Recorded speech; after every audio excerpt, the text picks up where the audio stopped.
আচ্ছা, আজকে আমরা সার্ভিং ওয়ানের প্রথম অধ্যায়ের বেসিক বিষয় নিয়ে আলোচনা করব। প্রথম অধ্যায়ে আছে বাঁক। এখন বাঁক কিভাবে তৈরি করা যায়? বাঁক হলো সাধারণত একটি বৃত্তের চাপ। যেমন আমরা মনে করি যে এটি একটি বৃত্ত আর বৃত্তের কেন্দ্র হলো ও। তাহলে বৃত্তর কেন্দ্র যদি ও হয়, এখান থেকে এই পর্যন্ত যোগ করে দিলাম, এখান থেকে এই পর্যন্ত যোগ করে দিলাম। ধরলাম এটা হলো এ আর ধরে নিলাম যে এটা হলো বি। তাহলে ও এ অথবা ও বি এই দুটি কি? এই দুটি হলো বৃত্তের ব্যাসার্ধ। এখন ও এ ব্যাসার্ধের এ বিন্দুতে আমরা একটি সমকোণ তৈরি করব। তো সমকোণ তৈরি করলে কি হবে? এদিক থেকে একটা রেখা পাওয়া যাবে। আবার ও বি ব্যাসার্ধের বি বিন্দুতে এখানে একটি সমকোণ আঁকবো বা লম্ব আঁকবো। লম্ব আঁকলে কি আরেকটা রেখা পাবো। তাহলে দেখা যাবে যে এই রেখা এবং এই রেখা, দুটি রেখা একটা নির্দিষ্ট বিন্দুতে ছেদ করছে, এখানে ছেদ করছে। তাহলে এখন এই যে এখানে একটা রেখা, এখানে একটা রেখা, এই দুটি রেখাকে দুটি রাস্তা হিসেবে চিন্তা করব। আর এখানে যে বৃত্তের চাপ আছে, এই চাপকে বাঁক হিসাবে বিবেচনা করব। তাহলে এটা বা এটি হলো বৃত্তের একটা অংশ বা বৃত্তের একটা চাপ। তো এই চাপটাকে আমরা বাঁক হিসাবে জানি। এখন তাহলে এই চিত্রের মতো অনুরূপ করে আমরা একটি চিত্র আঁকলাম। তাহলে এখানে একটা রেখা নিলাম, এখানে একটা রেখা নিলাম, আর এই কেন্দ্রকে আমরা এখানে নিলাম। তারপরে এখন এখানে চাপ আছে, এই চাপকে এখানে নিলাম। নেওয়ার পরে এখান থেকে এই পর্যন্ত আমরা চাইলে যোগ করে দিতে পারি। যোগ করলে এবি একটা রেখা হবে। তাহলে এই রেখার মতো এখানে একটা রেখা নিলাম। এখন এখানে প্রথমত আমরা লম্ব আঁকছি। তো এই লম্বকেই বা এই লম্ব রেখাকেই স্পর্শক বলে। স্পর্শকের সংজ্ঞা কি? যে বৃত্তের ব্যাসার্ধের সাথে পরিধির কোনো বিন্দুতে লম্ব বরাবর কোনো রেখাকে স্পর্শক বলে, বা বৃত্তের ব্যাসার্ধের সাথে পরিধিতে বা পরিধির কোনো বিন্দুতে যে রেখা সমকোণে অবস্থান করে বা লম্বভাবে অবস্থান করে তাকে স্পর্শক বলে। তার মানে এটিও একটা স্পর্শক, এটিও একটা স্পর্শক। যেহেতু এটাকে প্রথমে আঁকছি, তার মানে এটা প্রথম স্পর্শক। আর যেহেতু এই বিন্দুতে প্রথমে স্পর্শক আসছি, তার মানে এটা হলো প্রথম স্পর্শক বিন্দু, সেজন্য এটাকে টি1 ধরলাম। আর এটাকে যেহেতু পরবর্তীতে এখানে আমরা স্পর্শক আঁকছি, তো সেই ক্ষেত্রে এটাকে দ্বিতীয় স্পর্শক বিন্দু বা টি2 ধরব। আর দুটি রেখা পরস্পর এখানে ছেদ করছে, আর এটা হলো প্রথম স্পর্শক বিন্দু। তাহলে এখান থেকে এই পর্যন্ত দূরত্বকে স্পর্শক দূরত্ব বলবো, বা এখান থেকে এই পর্যন্ত দূরত্বকে স্পর্শক দূরত্ব বা স্পর্শক দৈর্ঘ্য বলবো। এখন এটা হলো, তো এটা যদি বৃত্তের কেন্দ্র হয়, এই কেন্দ্র থেকে বৃত্তের চাপের যে কোনো বিন্দু পর্যন্ত দূরত্বকে বৃত্তের ব্যাসার্ধ বলবো। তার মানে এখান থেকে এই পর্যন্ত ব্যাসার্ধ, এখান থেকে এই পর্যন্ত ব্যাসার্ধ, এখান থেকে এই পর্যন্ত ব্যাসার্ধ, এখান থেকে এই পর্যন্ত ব্যাসার্ধ, এখান থেকে এই পর্যন্ত ব্যাসার্ধ। মূলত এই সবগুলোই কি বৃত্তের ব্যাসার্ধ, সেজন্য প্রত্যেকটার জন্য আর করে নেওয়া হয়েছে। এখন এটা হলো সেন্টার বা কেন্দ্র। তাহলে সেন্টার বা কেন্দ্রে যে কোণ উৎপন্ন করবে, এটাকে আমরা কেন্দ্রস্থ কোণ বলবো। এই কেন্দ্রস্থ কোণকে ডেল দ্বারা প্রকাশ করা হয়।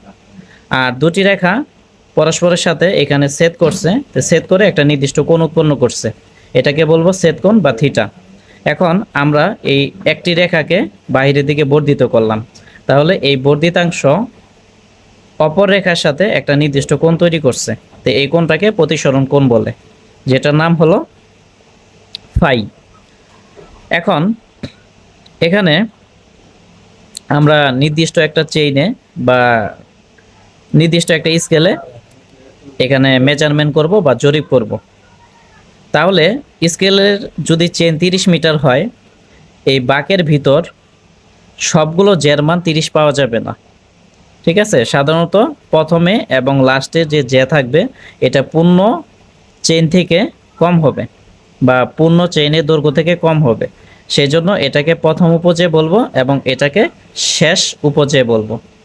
আর মাঝখানে যে জ্যাগুলো থাকবে, এগুলো পূর্ণ দৈর্ঘ্যের জ্যা হবে। এখন এটা তাহলে প্রথম স্পর্শক বিন্দু, এটা তাহলে দ্বিতীয় স্পর্শক বিন্দু।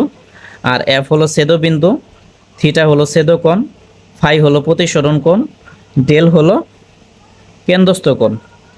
আর এখানে প্রথম উপজে যতটুকু আছে, এই প্রথম উপজে এই কেন্দ্রে যে পরিমাণ কোণ উৎপন্ন করছে, এক কথায় এতটুক, এটাকে বাঁকের ডিগ্রি অফ কার্ভ বলা হয়।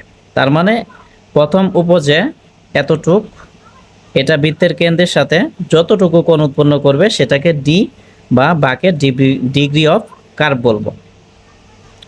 এখানে সি বিন্দু যেহেতু বাঁকের সর্বশীর্ষে অবস্থিত, তার মানে সি হলো বাঁকের শীর্ষ বিন্দু। আর এখানে এফসি হলো বাঁকের গভীরতা, ইসি হলো বাঁকের ভার্সাইন, আর ও থেকে এফ পর্যন্ত এটাকে বলবো বাঁকের সেকেন্ড লেন্থ, ও থেকে এফ পর্যন্ত।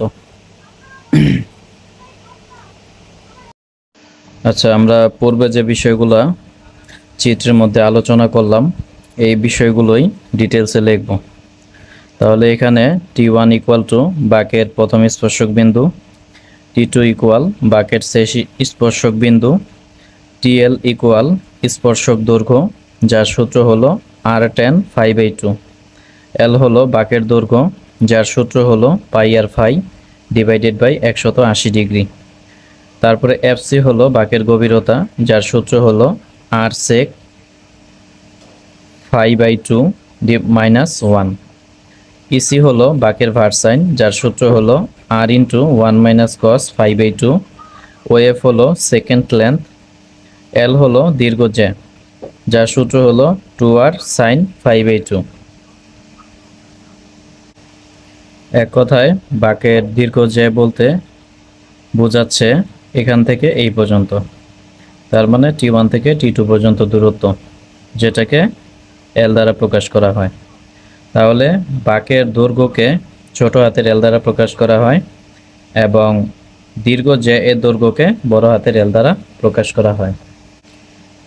এখন ফাই হলো প্রতিসরণ কোণ, ডেল হলো কেন্দ্রস্থ কোণ, আর থিটা হলো ছেদক কোণ।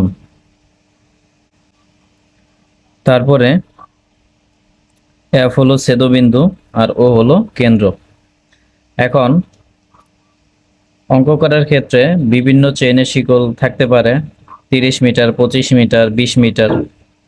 যে কোনো চেইনের জন্য বাঁকের ব্যাসার্ধের সূত্র হলো 360 × শিকলের চেন, যেখানে 30 মিটার হতে পারে, 25 মিটার হতে পারে, 20 মিটার হতে পারে, অন্য কিছু হতে পারে, ডিভাইডেড বাই 2πd। ডি হলো বাঁকের ডিগ্রি অফ কার্ভ।